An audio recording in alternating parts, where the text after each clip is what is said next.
At the Dongwuri building, scientist Young Chul calls the police to warn them that he's planning a terrorist attack. He grabs a needle and injects a viral strain into his own body while explaining that he's the only vaccine. In the same building, Chain's Bio is holding a conference.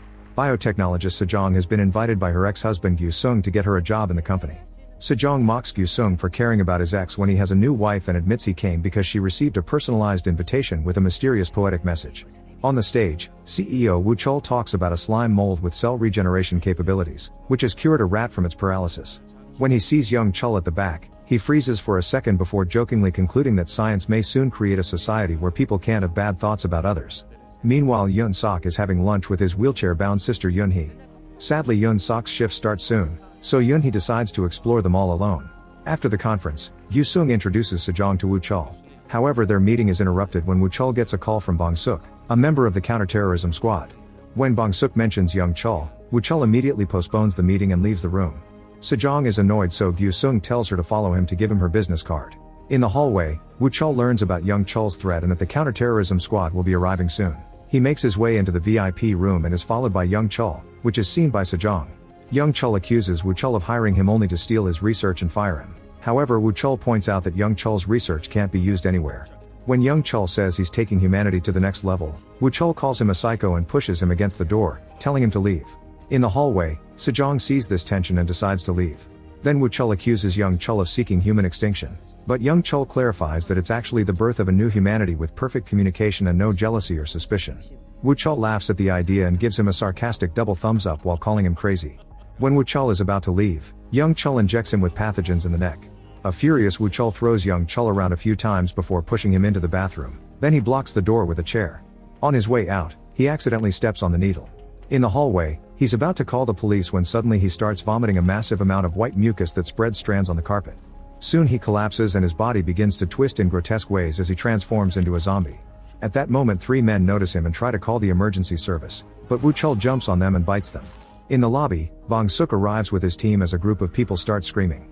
A zombie appears nearby and the team tries to check on him, but the hallway suddenly gets flooded with new zombies who keep vomiting the white liquid. Bong Suk immediately orders a complete lockdown. In the restaurant, Sejong and Gyu Sung are having lunch. She wonders why he married her, so he admits that he liked her headstrong nature even if he often scolded her for not compromising. However, he couldn't keep up with her and felt like a coward, which is why he broke up with her. Feeling uncomfortable with this confession, Sejong decides lunch is over and they leave. Then two mean students drag Soyun into the restaurant and force her to pay for their expensive sushi order. On the stairs, Yoon Sok is on his way to his post when he receives orders on his radio. However, the heavy static prevents him from understanding the message. At that moment he hears lots of screaming. Outside, buses full of police officers arrive and block the building, asking any passersby to take another road. In the mall area, horrified men run around telling the crowd to run. Soon the zombies arrive and start attacking people, so the crowd runs away in panic. Two men crash into Yoon Hee and throw her off her chair, but nobody stops to help her. Sejong hears her cry out, so she goes back to help with Gyu Sung. Together they put Yoon Hee back on her chair and run away from the incoming horde. Unfortunately, the zombies are fast and one of them manages to knock down Sejong. Yoon Sok arrives just in time to grab this zombie and throw him away from the group. The creature gets distracted by the people on a glowing sign and keeps pounding on it, giving the group the chance to run away. No matter where they look, zombies are blocking the corridors and biting people. The group ends up hiding inside the camping gear shop with other survivors. Sejong sees that Bong Suk is being overpowered by a zombie and goes out again to help him. Then they rush together into the store to finally lock the door. The zombies immediately pile up against the glass walls and Bong Suk steps away in fear, accidentally turning off the lights in the process. The zombies instantly calm down because they can't see them anymore. Bong Suk tells the group about the call from a terrorist and Yoon Hee tries his radio, but it won't work. Suddenly the zombies at the store notice that there are people trapped in the restaurant, so they rush to that door instead. Since they can't break in, a zombie throws her head and groans, causing all the other zombies to do the same. Now they're coordinated and step back to attack the door at the same time. As the glass begins to crack, Sejong writes turn off the light on her phone and is seen by So-yoon, who quickly presses all the switches. The restaurant goes dark so the zombies start crawling away. At that moment an advertising screen on the restaurant begins playing a video. Since the zombies can't tell the difference, they immediately come back and push each other to try to reach the screen. As the glass cracks, the group in the store wants to do something, but Bong Suk says they can only wait. Sejong then notices the cardboard standees and thinks they could be bait, so Yoon Hee offers her electric wheelchair to move them. They tie the standees around the chair and keep the gearshift pressed with a hair tie, so the chair moves through the corridor on its own. As soon as they see it, the zombies run after it. Then Sejong opens the door and calls the people in the restaurant. At first only Soyun is brave enough to cross, but this inspires the others to follow her. However, the mean girl is too scared to continue and decides to go back to the restaurant, so Gyu-sung volunteers to get her. At the same time, the zombies catch up to the chair and destroy all the standees. One of them goes back and attacks the duo as they cross. Gyu-sung pushes the girl off and throws things at the zombie to make it chase after him. Sejong takes the chance to bring the girl into the store. In a sports shop, Gyu-sung moves some standees before hiding behind the clothes. The zombie comes inside and goes from standee to standee looking for flesh to feed. Meanwhile, the zombies around the chair keep trying to bite the cardboard. One of them finally realizes that these aren't real people, so he starts groaning and the others do the same. As the one in the sports shop also copies them, Sejong realizes this is the zombie's way to share information. Slowly evolving, the zombie in the shop goes from crawling to actually standing on her legs. Now she knows how to actually search for something and quickly finds Gyu-sung, who tries to run away. The zombie tackles him, but she also falls in the process, so Gyu-sung keeps running. When he's about to reach Sejong, another zombie jumps on him and bites him. Sejong wants to help him, but Bong-suk pulls her back and locks the door. The rest of the horde returns and surrounds Gyu-sung to feed on him. When night falls, the survivors are still stuck inside the building, which is now under quarantine. News broadcasts talk about an act of bioterrorism and an extremely contagious virus, which has caused the locals to gather around the building to protest.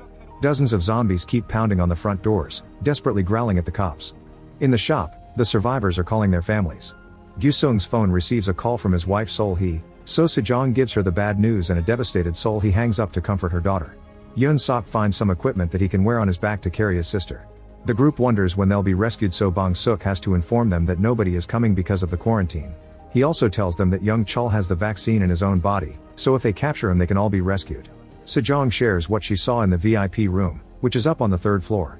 She also explains that the zombies are evolving very quickly and that they've created a communication network of mucus. It should be possible to give them fake information, and mentions the ant mill phenomenon. Thus Soyun looks for it online and stares in shock at a video of ants running in a circle until they die. Sejong thinks they should have one person give off a special odor and everyone else have a different one, so the zombies won't recognize them as humans. The group uses the shop's gear to protect their bodies, and a former track athlete volunteers to be the bait, so he covers himself in perfume. As soon as he comes out, the zombies begin chasing him and the man runs fast enough to hide in a beauty shop. The zombies growl to share how humans smell like before they chase after the man again, so he starts breaking perfume bottles all over the place. The creatures go after the smells instead of him, and he returns to the camping gear store with lots of perfume bottles. The group proceeds to create a trail of perfume on the floor and throw the rest on some mannequins. Then they cover themselves in antifreeze and leave the door open. The zombies come in and search the shop using their noses, so none of the survivors are discovered. When the zombies follow the perfume trail into the other room, they finally leave the store. In the corridors, the group sneaks around as carefully as possible, but the teenage girl accidentally bumps into a zombie and falls, ending up trapped under him. While Yeon-sok goes back to help her, Sejong uses a lighter to activate the emergency sprinklers. The water mixes with the white mucus and leaves the zombies paralyzed for a few seconds. Yeon-sok sends the girl back to the group before the zombies in the store come out to fight him. He defends himself the best he can while carrying his sister on his back. A zombie manages to reach the girl, but Soyun uses a shirt to pull it back. Sejong hits it with a fire extinguisher and drags both girls to the elevator with the other survivors. A desperate Yeon-sok keeps on fighting, making good use of his training to get the zombies out of the way and run. 2 zombies throw a third one, and Yeon-hee warns her brother just in time to dodge it. The creature ends up entering the elevator and attacking Bong-suk, but the siblings soon catch up and throw the zombie out before finally closing the doors. Meanwhile, news broadcasts are discussing young Chul. His father worked for an important university, but he was caught misusing funds for his research lab and exploiting student researchers. 4 weeks later, he self-deleted. The reporters wonder if young Chul's terrorist attack has to do with revenge. When the survivors make it to the 3rd floor, Bong-suk opens the bathroom and finds young Chul calmly standing there, so he arrests him. Young Chul tells the group that using water was a mistake because when it evaporates, it'll help the network move faster through the air. Then Bong-suk announces they must go to the roof to be rescued, since the cops refuse to enter the building because the zombies are considered infected patients and mustn't be killed. Thankfully, Yeon-sok can guide them to the cargo elevator that only employees know. While the elevator slowly goes up, Bong-suk texts his team to ask them to meet them on the roof. Young Chul compliments the athlete's skills, but it's only a distraction to stop the elevator on the 9th floor. Zombies burst in and chaos takes over as the mean boy, the athlete, and the restaurant staff get killed. The rest of the group fight hard to push the creatures out, and young Chul calmly walks out. The survivors watch in shock how nobody attacks him before the doors close. While the group argues over what to do, the elevator reaches the 30th floor where a zombie is carrying another one to mock the siblings. Not wanting to fight another horde, the survivors choose to go to the 2nd basement where the security cameras are. In the meantime, Solhi joins a special team to search young Chul's secret laboratory. There are lots of documents and boxes filled with frozen monkeys. When an officer notices that a box is broken and empty, a monkey jumps on him and fights him for the gun, only to then run away. Solhi steps back in fear and accidentally bumps a box, causing the monkeys inside to go crazy. Soon all the monkeys in the room are freaking out and hitting the boxes to break the glass. They manage to escape and run around the room to find a hiding spot. An agent finds them on the ceiling and opens fire, but the monkeys jump off and drag his body on the floor. Then they wrap the strap of his gun around his neck and start choking him, so Solhi unhooks the strap to free him. As the agents get killed one by one, Solhi tries to run away, but a monkey jumps on her and starts cracking her helmet. She manages to push it off but has to hit it again to keep it away. When the monkey is about to attack once more, a soldier shoots it down. This causes all the monkeys to instantly freeze. Solhi then looks at a board and discovers that all the monkeys were connected to the one they just killed, who happens to have the number 1. At the Dongwuri building, the survivors reach the parking lot. They notice 3 zombies stuck to each other in a weird shape and wonder if they're evolving again. The group carefully sneaks around until the mean girl steps on a can. Thankfully the others lift her just in time so the zombies don't see her. Once they reach the control room, they close all the windows before checking the security cameras. Sejong remembers that young Chul knew about the athlete's skills, but since he was in the bathroom it means he can see anything the zombies see. The cameras find him on the 3rd floor, where he looks for something and only stops to synchronize his vision with the zombies. Eventually he finds Wu Chul, who Sejong realizes must have been the first infected. Young Chul offers his hand and Wu Chul bites it, causing him to collapse. While young Chul squirms and mutates, the zombies freeze and growl as they receive new information. Bong Suk says this is their chance to go to the 3rd floor, so Yoon-hee decides to stay with the cameras to send them directions on the phone. The group takes the stairs to the 3rd floor without getting attacked since the zombies are still frozen. They easily find young Chul and pick him up, causing him to cry out in protest. The zombies immediately wake up and start chasing them, so the group runs to hide in the nearest office. When the zombies stop at these doors, Sejong watches young Chul's moving eyes and realizes he's communicating with them, so she blindfolds him and announces they're leaving. Young Chul falls for it and sends the zombies toward the exit, so now the corridors are clear. Sejong tells the others about young Chul's power, so from now on they must only talk on the group chat. As the group moves through the corridors, Yoon-hee keeps sending them texts indicating where to go next. When they make it to the 4th floor, Bong Suk realizes they're going back to the control room and complains aloud, saying they should abandon Yoon-hee and go to the roof instead. Young Chul hears this and sends the message to the zombies, who have evolved enough to use the map on the computer. A furious Yoon Sok shakes young Chul to make him stop, but it's too late. When he tries to take him away, Bong Suk points a gun at him and reminds him they must protect the vaccine, so he must abandon his sister. Yoon Sok lets go of young Chul but runs anyway. While the control room gets surrounded by zombies, Sejong takes the gun from Bong Suk and says they'll wait for the siblings to come back. A survivor grabs her from behind and makes her drop the gun, so Bong Suk picks it up and hits her with it. Then he forces everyone to start making their way to the roof. Yoon Sok calls Yoon-hee for directions to save her. However, Yoon-hee tricks him into getting in an elevator without access to the basements. She says a final goodbye before the zombies break in and kill her while Yoon Sok has a breakdown. Minutes later, young Chul falls on his knees and starts crying too. The group gets a message from Yoon Sok promising to kill young Chul for revenge and saying that the survivors won't get out alive. Then young Chul starts laughing. After protecting his arms with tape and getting a knife, Yoon Sok goes to the hallway and begins killing zombies without mercy. He makes it to an office and checks the cameras to find the location of the survivors, which he broadcasts on the PA system. Soon a zombie finds them and tackles Bong Suk, who responds by shooting it. A man calls out his hypocrisy since earlier Bong Suk said these were patients, so Bong Suk shoots him in the leg. Hearing the horde coming, Bong Suk hides with young Chul in a store, leaving Sejong and the 2 teenage girls to run away alone. Bong Suk listens to the horde growling as they cross the corridor and waits until they're gone to come out with young Chul. However, the zombies are still there and have learned to be silent as a trap. They attack Bong Suk and a fight ensues as he uses his police training to fight all his enemies at the same time. The women take this opening to recapture young Chul and drag him away. Then Bong Suk retrieves his gun to shoot down the zombies, but the noise attracts even more creatures. When he tries to run away, the wounded man grabs his ankle to make him fall and Bong Suk can't shoot him because he's out of ammo.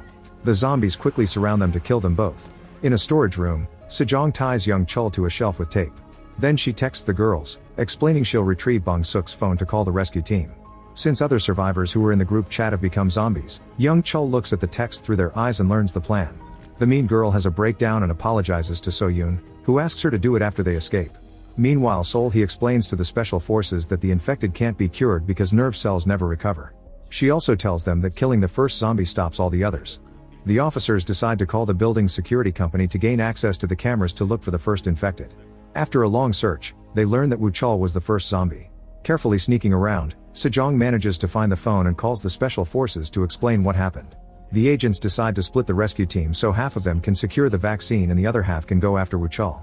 After Sejong walks away, it's revealed that a zombie on the floor is alive and heard everything, so Young Chul also knows it.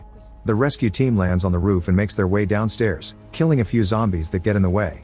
However, Young Chul has sent a whole horde to block a corridor and one of the rescue halves immediately gets overpowered by sheer numbers. In the storage room, the teenage girls get excited because they hear a knock and a voice saying it's the rescue team. However, when they open the door they discover that the zombies can now talk. The creatures easily push them to burst in and free Young Chul. The mean girl throws So-yoon at a zombie as a distraction and tries to escape, but she bumps into another creature and collapses. So-yoon quickly transforms and Young Chul makes her kill the mean girl. The other half of the rescue team makes it to a corridor full of zombies and after lots of struggle, they manage to kill them all including Wuchul. They think it's now over, but their zombified teammates show up with a horde for another battle. Unfortunately, these soldiers are quickly brought down too. In the laundry room, Sejong hides as she watches Young Chul walk with his zombie army. Suddenly Yoon Sok appears and starts killing the creatures, who for some reason won't fight back. Young Chul realizes that Yoon Sok is covered in so much zombie blood and mucus that they don't detect him as human anymore, so he gives them the order directly. While Yoon Sok tries his best to defend himself against such a horde, Sejong brings Young Chul down with some boxes and wraps a cable around his neck which she then ties to a shelf. Young Chul calls his army for help, so the zombies release Yoon Sok to rescue their leader. Now Yoon Sok has an opening to kill the last few zombies in the room and gets ready to kill Young Chul too, but Sejong stops him and reminds him of the vaccine. A furious Yoon Sok starts choking her, but let's go to chase after Young Chul. Suddenly something moves behind Yoon Sok and he's shocked to find his sister, who can walk now because she's a zombie. Yoon Sok runs to reunite with her, but Yoon takes his knife and stabs him to death. Young Chul finds Sejong, who throws the invitation at him because she's realized he sent it. It was Sejong who reported his father's dirty business and Young Chul overheard him say her name on the phone. However, Young Chul thinks that incident was caused by miscommunication, which is why he wants to connect all of humanity's minds as one. Sejong is shocked to see Young Chul cry, but before she can react, new agents burst in and she rushes to hide. The men capture Young Chul and see Sejong but leave without her. When she has an opening, she runs to hide in the storage room, and the zombies won't move away from her door. Afterward He calls Sejong and tells her about the monkeys. Sejong realizes that the main monkey wasn't the first infected, it was the one controlling all the others. He runs to tell her bosses that they must kill Young Chul, but they refuse to murder the vaccine. When the escort team is about to reach the roof, more zombified soldiers appear and quickly kill all the agents. Then Young Chul takes his horde to the roof to kill all the agents there too. Now they can leave the roof by sliding down a cable and land directly in the parking lot, where Young Chul uses a soldier's phone to call the leader and pretend the arrest was successful. They get in a van and finally leave the building. On the street, Young Chul releases his zombie army on the protesters and cops around the building. He even moves one of the buses to open the barrier and spread the chaos. In the storage room, Sejong sets up a mannequin with her jacket as bait. While the zombies follow that smell, she runs out and hides in the laundry room again. Remembering that Yoon Sok wasn't attacked, Sejong steals a jacket from a dead creature and puts it on. When a zombie comes looking for her, it detects her as another zombie and leaves. While He evacuates with her bosses, she receives a call from Sejong, who has made it out and wants to know the enemy's location. He rushes back to the tent and becomes the only person searching the footage. Sejong steals a car and follows He's directions to find Young Chul, who dodges the vehicle just in time. Young Chul sends the zombies to surround the car, so Sejong drives at great speed to shake them off. She crashes into another vehicle and has to jump out before the zombies jump on the hood. When Young Chul notices her disguise, he sends the zombies after it. Sejong immediately takes off her jacket and is shocked to watch the zombies form the ant mill phenomenon around it. A confused Young Chul tries to regain control of the horde to no avail. He pushes his way through them and reaches the center to pull out the jacket, causing the entire horde to collapse. When they wake up, they're moving on all fours again, which means their evolution has been reset. Noticing this, Sejong throws herself at Young Chul, who easily brings her down. However, this is her plan and quickly rolls under a bus with a sign with big faces. The zombies think the signs are real people again, so they run toward the bus and push Young Chul against a fire in the process. As he desperately tries to shake the flames off, the zombies copy his movements. Suddenly they all freeze, meaning Young Chul is finally dead. While staring at the creepy statues, Sejong calls He, who confirms that zombies in every location are frozen too. After Sejong leaves, one of the zombies moves. Make sure to subscribe and turn on notifications so you can watch more videos like this. Thanks for watching.